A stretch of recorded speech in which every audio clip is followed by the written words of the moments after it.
اللہ کی فضل و کرم سے قریباً 1 سال پہلے ہندوازم کو چھوڑ کر اسلام قبول کر لیا ہے الحمدللہ۔ میں اکثر اوقات علی بھائی کی ویڈیوز دیکھتا رہتا ہوں۔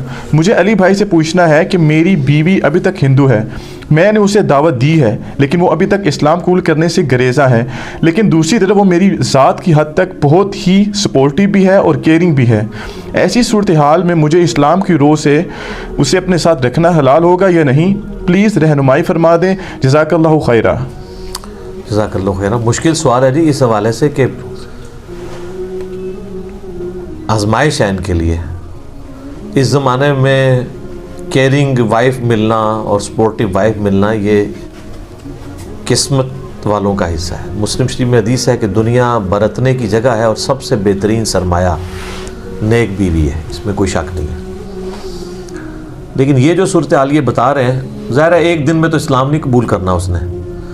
سیدنا عمر کو 6 سال لگے اسلام قبول کرنے میں، تو خالد ابن ولید کو 19 سال لگ گئے۔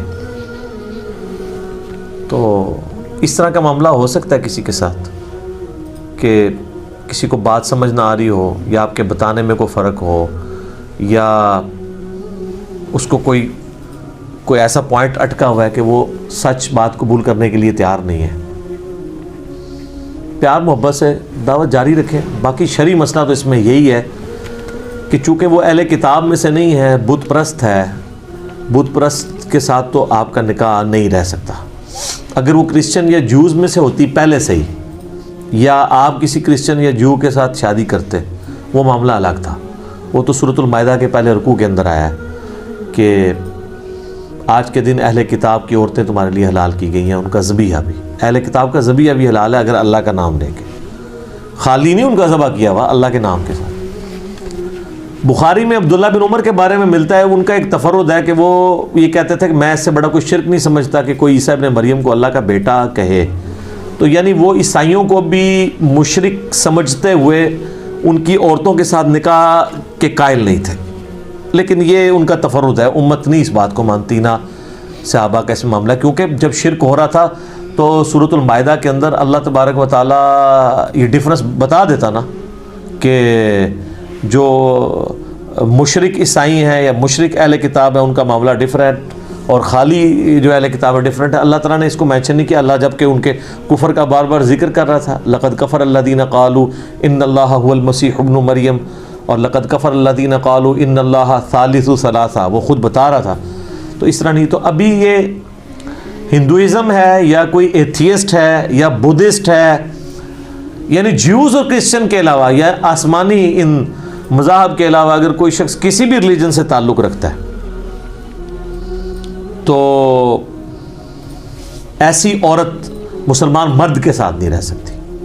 اور یہ عورت مرد کا معاملہ ہے، اگر مرد کرسچن ہے یا جیوز میں سے ہے تو اس کے ساتھ مسلمان عورت کا نکاح بھی نہیں ہو سکتا، اس کے ساتھ نہیں ہو سکتا۔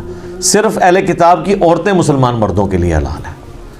تو اس کیس میں ان کو پہلا سٹیپ تو یہ ہے کہ فوراً علیحدگی اختیار کریں۔ میں یہ نہیں کہتا اسے گھر سے نکال دیں، گھر میں ایک سپریٹ کمرہ دے دیں، ٹھیک ہے، اور ظاہر ہے کہ اب اس طرح نکالیں گے تو وہ کہاں جائے گی؟ اپنا ازدواجی تعلق یا اس طرح کا کوئی ریلیشن شپ وہ غیر محرم ہے عورت آپ کے لیے، تو شریعت کی پھر پابندیاں تو اسی طریقے سے ہیں۔ تو میرا خیال ہے اتنا اگر آپ کریں گے تو ہو سکتا ہے وہ اسلام قبول ہی کر لے، ٹھیک ہے۔ اور یہ مطلب یہ اس کو کوئی بلیک میل کرنا نہیں ہے، اس کو شرعی ایک ایشو بتانا ہے، جب دیکھیں جی زندگی اللہ کی دی ہوئی ہے اس کی مرضی کے مطابق، ٹھیک ہے، اے اللہ زندگی تیری دی ہوئی ہے، مرضی بھی اس کے اوپر تیری چلے گی، ٹھیک ہے، تیری جان تیری مرضی، جو میں نے ایک نعرہ ڈیوائز کیا تھا، اے اللہ تیری جان، یعنی یہ جان جو دی ہوئی ہے اس کا مالک تو ہے، تو اس جان پہ مرضی بھی تیری۔ جو سورہ توبہ میں ہے کہ اللہ تعالیٰ نے مومنین کی جانیں اور مال جنت کے بدلے میں خرید لی ہیں، ایسی بیعت کے اوپر، ایسی تجارت کے اوپر مسلمانوں کو چاہیے خوشیاں منائیں۔ تو اب یہ آزمائشیں تو آئیں گی، اس سے بڑی آزمائش آ سکتی ہے کہ کسی کی بیوی مر جائے، بچے مر جائیں، کچھ بھی آ سکتا ہے۔ اللہ تعالیٰ تو اپنے معاملات میں جی بے نیاز ہے، اس کے اوپر کسی کا زور نہیں چلتا۔ تو اس لیے اس میں تو شرعی مسئلہ یہی ہے کہ ان کو اس عورت سے علیحدگی اختیار کرنی ہوگی، اور جب تک وہ اسلام نہیں قبول کرتی اور جب وہ اسلام قبول کرے گی تو پھر تجدید نکاح ظاہر ہے کرنا ہوگا دوبارہ سے. اس وقت تک یہ میاں بیوی کا ان کا ریلیشن شپ ہے ہی نہیں ہے. ظاہر ہے وہ عورت کافرہ ہے, تو وہ اہل کتاب میں سے اگر کافرہ ہوتی تو پھر معاملہ ڈیفرنٹ تھا. تو یہ تو چونکہ مشرک ہے, بت پرست ہے, آسمانی ریلیجن کی ماننے والی نہیں ہے, لہٰذا اس کے اوپر حکم بالکل ڈیفرنٹ لگے گا. ٹھیک ہو گیا جی.